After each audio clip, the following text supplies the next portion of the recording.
Supply হবে এনসিপির নির্বাচনী মার্কা, বললেন হাসনাত আব্দুল্লাহ।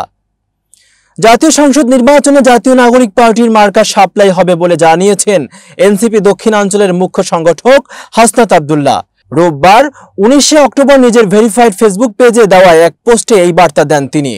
ফেসবুক পোস্টে হাসনাত আব্দুল্লাহ লেখেন, সাপ্লাই হবে এনসিপির নির্বাচনী মার্কা। এদিকে এনসিপিকে খাট, বেগুন সহ 50টি প্রতীকের মধ্যে একটা বেছে নিতে বলেছে নির্বাচন কমিশন। তবে শাপলার দাবিতে অনড় রয়েছে দলটি। রোববার নির্বাচন কমিশন সচিবালয়ের জ্যেষ্ঠ সচিব আখতার আহমেদের সঙ্গে সাক্ষাতে এ বার্তা দিয়েছে দলটি। হাসনাত আব্দুল্লাহ বলেছেন, শাপলার বিকল্প কোনো অপশন নেই।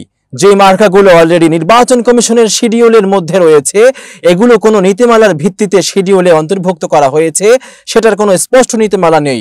শাপলাকে কেন ওই শিডিউলে অন্তর্ভুক্ত করা হবে না, সেটারও স্পষ্ট নীতিমালা নেই। বাংলাদেশে বিদ্যমান ক্রিয়াশীল যে রাজনৈতিক দলগুলো রয়েছে, তাদের যেই মার্কাগুলো দেওয়া হয়েছে বিভিন্ন সময়, কোন নীতিমালার ভিত্তিতে সেই মার্কাগুলো দেওয়া হয়েছে